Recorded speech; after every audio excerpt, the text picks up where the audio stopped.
Pending లో ఉన్న fee బకాయిలను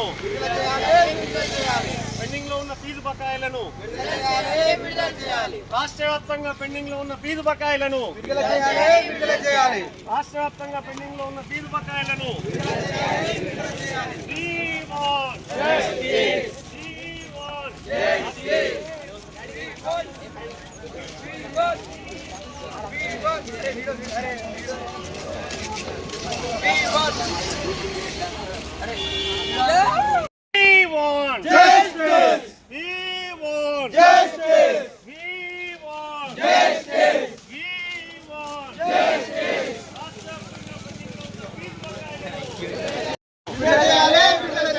రాష్ట్ర వ్యాప్తంగా ఇంటర్మీడియట్ స్కాలర్షిప్లను పెండింగ్ లో ఉన్న పూర్తి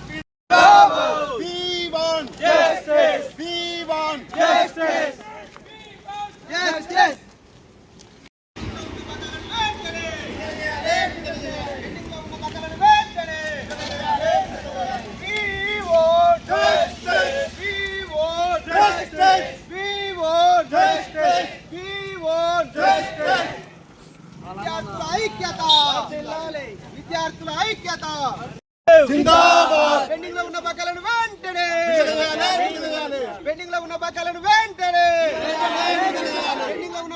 వెంటనే విద్యార్థులతో చెలగాటము.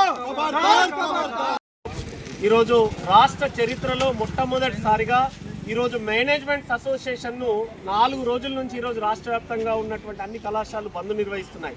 మరి 2021-22 విద్యా సంవత్సరం నుంచి నేటి వరకు రాష్ట్ర వ్యాప్తంగా 10,000 కోట్ల రూపాయల వరకు బకాయిలను మరి పెండింగ్ లో ఉంటే ఇది రాష్ట్ర ప్రభుత్వం విడుదల చేయాల్సి ఉండగా మరి ఆ రోజు స్వయంగా ఇప్పుడున్నటువంటి ముఖ్యమంత్రి రేవంత్ రెడ్డి గారు ఆ రోజు టీఎన్ఎస్ఎఫ్ రాష్ట్ర ఇన్ఛార్జిగా ఉన్నారు. ఆ రోజు ముఖ్యమంత్రి రేవంత్ రెడ్డి గారు ఈ టీఎన్ఎస్ఎఫ్ ఇన్ఛార్జిగా ఉంటే వరంగల్లో నిర్వహించినటువంటి పాదయాత్రలో కానీ గజ్వేల్లో నిర్వహించినటువంటి పాదయాత్రలో నాటి ముఖ్యమంత్రి మరి ఈ రోజున్నటువంటి ముఖ్యమంత్రి రేవంత్ రెడ్డి గారు పాదయాత్రలో పాల్గొని మరి టీఆర్ఎస్ ప్రభుత్వం పెండింగ్లో ఉన్న స్కాలర్షిప్లను విడుదల చేయాలని చెప్పి డిమాండ్ చేసిన ముఖ్యమంత్రి గారు మరి మీరు అధికారంలోకి వచ్చి 2 సంవత్సరాలు అయింది.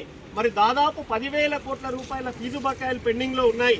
ఎన్నో సార్లు మేనేజ్మెంట్స్ అసోసియేషన్స్ కూడా మీకు విజ్ఞప్తి చేసినాయి. పేద విద్యార్థులు, గ్రామీణ ప్రాంతాల్లో ఉండేటువంటి డిగ్రీ విద్యార్థులు కానీ, యూనివర్సిటీలో చదువుకునేటువంటి పోస్ట్ గ్రాడ్యుయేషన్ పిహెచ్డి విద్యార్థులు కానీ ఈరోజు ఫీజు బకాయిలు రాకపోవడం వల్ల వారు ఉన్నత విద్యను పూర్తి చేసుకున్నా కానీ ఈరోజు కనీసము ప్రైవేటు ఉద్యోగాలు చేయడానికి కావాల్సిన సర్టిఫికేట్స్ ఈరోజు పొందలేనటువంటి పరిస్థితి అలా రాష్ట్రంలో ఉంది. మేము ఒకటే విజ్ఞప్తి చేస్తూ ఉన్నాం, ఈరోజు ఉచిత పథకాలు అవసరం లేదు ఈ దేశంలో ఉన్నటువంటి ప్రజలకు. ఈరోజు నాణ్యమైనటువంటి విద్య, నాణ్యమైనటువంటి వైద్యాన్ని అందించండి తప్ప ఈరోజు ఉచిత పథకాల పేరుతో ప్రజలను మభ్యపెట్టుకోవడం మానుకోవాల్సినటువంటి అవసరం అనేటువంటిది ఉంది. మీరు ఆ రోజు నాడు ఏదైతే టీఆర్ఎస్ పాలనకు వ్యతిరేకంగా మీరు ఎన్నో సభల్లో మాట్లాడారు, మాది ప్రజాపాలన అన్నారు. మరి ఈ రోజు ఆ ప్రజాపాలన అనేటువంటి దాంట్లో మరి విద్యార్థుల భాగస్వామ్యం లేదా? ఆ రోజు టీఆర్ఎస్ ప్రభుత్వం అనేటువంటి పోవడంలో కూడా మరి విద్యార్థి సంఘాలుగా ముందుకుండి ఎంతో పోరాట పడినారు.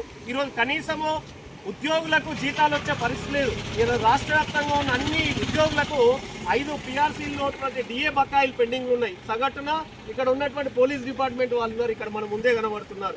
ఒక్కొక్కరికి 10,000 నుంచి 20,000 రూపాయల డిఏ ఏరియర్స్ పెండింగ్ లో ఉన్నాయి. ఈరోజు ఒకవైపు ఉద్యోగులు ఇబ్బంది పడుతున్నారు, ఒకవైపు విద్యార్థులు ఇబ్బంది పడుతున్నారు. మరి రాష్ట్రము సాధించుకున్న తర్వాత ఈ తెలంగాణ రాష్ట్రం ఎందుకు వచ్చిందనేటువంటి ప్రశ్న ఈరోజు ప్రజల్లో కానీ ఇవాళ విద్యార్థుల్లో ఉంది.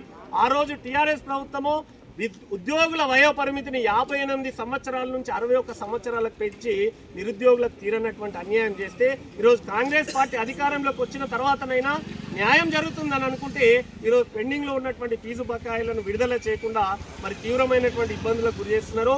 మరి రాష్ట్ర వ్యాప్తంగా ఈరోజు టీఎన్ఎస్ఎఫ్ మరి ఈరోజు కామారెడ్డి కేంద్రంగా ప్రారంభించినటువంటి కార్యక్రమానికి మరి ముఖ్య అతిథిగా టీఎన్ఎస్ఎఫ్ రాష్ట్ర అధ్యక్షులు పర్లపల్లి రవీందర్ గారు కూడా రావడం అనేది జరిగింది. ఇది కామారెడ్డితో ప్రారంభము. మరి రాష్ట్ర వ్యాప్తంగా ఈ కార్యక్రమాలన్నీ కొనసాగిస్తూ ఏదైతే ఫతి all the management association of Telangana వాళ్ళు చేస్తున్నటువంటి మద్దతు బంద్కు పూర్తి మద్దతును టీఎన్ఎస్ఎఫ్ రాష్ట్ర కమిటీ తరఫున తెలియజేస్తూ ఇప్పటికైనా వెంటనే ప్రభుత్వము పెండింగ్ లో ఉన్న 10,000 కోట్ల రూపాయలకు సంబంధించినటువంటి ఫీజు బకాయిలను, విద్యార్థుల స్కాలర్షిప్లను విడుదల చేసి ప్రజాపాలన అనేటువంటి మాటకు అర్థాన్ని నిరూపించుకోవాల్సినటువంటి అవసరం ఉందని ఈ సందర్భంగా డిమాండ్ చేస్తుంది. మరి దాదాపు 8,000 కోట్ల రూపాయల ఫీజు బకాయిలు పేరుకుపోయినాయి. ఏదైతే గత ప్రభుత్వం బీఆర్ఎస్ ప్రభుత్వం చేసిందో అదే ఒక ద్వంద్వ వైఖరి ఈ రోజున కాంగ్రెస్ ప్రభుత్వం మరి కొనసాగిస్తూ ఉన్నామని చెప్పి సందర్భంగా తెలియజేస్తా ఉన్నా. ఆ రోజున 2016-17 ప్రాంతంలో ఆ రోజున బీఆర్ఎస్ ప్రభుత్వం ఏదైతే ఫీజులు ఇవ్వకుండా ఫీజు బకాయిలు చెల్లించకుండా విద్యార్థుల పట్ల దురుసుగా ప్రవర్తించిన దాన్ని మరి ఆ రోజున ప్రతిపక్షం ఉన్నటువంటి రేవంత్ రెడ్డి గారు, అదే తెలుగుదేశం పార్టీలో వర్కింగ్ ప్రెసిడెంట్గా ఉన్నటువంటి రేవంత్ రెడ్డి గారు ఇదే టీఎన్ఎస్ఎఫ్ రాష్ట్ర వ్యాప్తంగా ఫీజు పోరు అనే కార్యక్రమం తీసుకుంటే అందులో ముఖ్య అతిథిగా ప్రతి కార్యక్రమంలో పాల్గొని ఆ రోజున్న ప్రభుత్వం మీద మరి వైఖరిని చూపించినటువంటి ముఖ్యమంత్రి గారు ఈ రోజు మీరు ముఖ్యమంత్రిగా మీ ప్రభుత్వంలో మరి విద్యార్థుల బాధలు మీకు కనిపించట్లేదని చెప్పి రాష్ట్ర ముఖ్యమంత్రి గారు అడుగుతా ఉన్నా. మరి అదేవిధంగా ఈ రాష్ట్ర ముఖ్యమంత్రిగా కాంగ్రెస్ ప్రభుత్వం 2 సంవత్సరాలు అయినా కూడా విద్యార్థుల పట్ల కనీసం 8,000 కోట్ల ఫీజు బకాయిలో మేనేజ్మెంట్ అడుగుతున్నది 900 కోట్ల రూపాయల బకాయిలు ముందుగా చెల్లించండి, మేము అద్దెలు ఉన్నాయి, మేము అప్పులు తెచ్చినాము, అప్పులకు వడ్డీలు కట్టుకోవాలని చెప్పేసి మేనేజ్మెంట్ చెప్తా ఉన్నా కూడా ఇన్నిసార్లు చెప్తా ఉన్నా కూడా వాయిదా వేసుకుంటూ కనీసం వారిని పట్టించుకున్న పాపనే రాష్ట్ర ప్రభుత్వం లేదు అని చెప్పి సందర్భంగా తెలియజేస్తా ఉన్నా. కాబట్టి రానున్న వారం 10 రోజుల్లో పూర్తి 5,000 కోట్ల మరి ఏదైతే ఫీజు బకాయిలు ఉన్నాయో, ఏదైతే మేనేజ్మెంట్ అడుగుతా ఉన్నారో ఆ ఫీజు బకాయిలు వెంటనే చెల్లించాలని చెప్పేసి టీఎన్ఎస్ఎఫ్ డిమాండ్ చేస్తూ ఉన్నది. ఈ రోజున కామారెడ్డి పట్టణంలో ఏదైతే మొదలు పెట్టినామో ఇది రాష్ట్ర వ్యాప్తంగా నిరసన కొనసాగుతుందని చెప్పేసి ఈ రాష్ట్ర ప్రభుత్వాన్ని మేము హెచ్చరిస్తూ ఉన్నాము. 1 minute video. 4 years యూనివర్సిటీలో 2012 నుంచి నోటిఫికేషన్స్ లేవు. మేము ఏదైనా వెళ్దామన్న ఉద్యోగ అవకాశాలు ప్రైవేట్లో ఉన్నాయి. పెండింగ్ బకాయిలు కొద్ది విడుదల చేస్తారు. విద్యార్థి మళ్ళీ కూడా సార్ కోర్సులు అయిపోతున్నాయి. ఇంజనీరింగ్ కాలేజ్ ఒరిజినల్స్ ఇస్తాను. కొందరు ఎంప్లాయీస్ కూడా చూస్తున్నాం సార్. 4 లక్షలు పెండింగ్, మీరు 4 లక్షలు పెట్టి ఒరిజినల్ తీసుకుంటాం.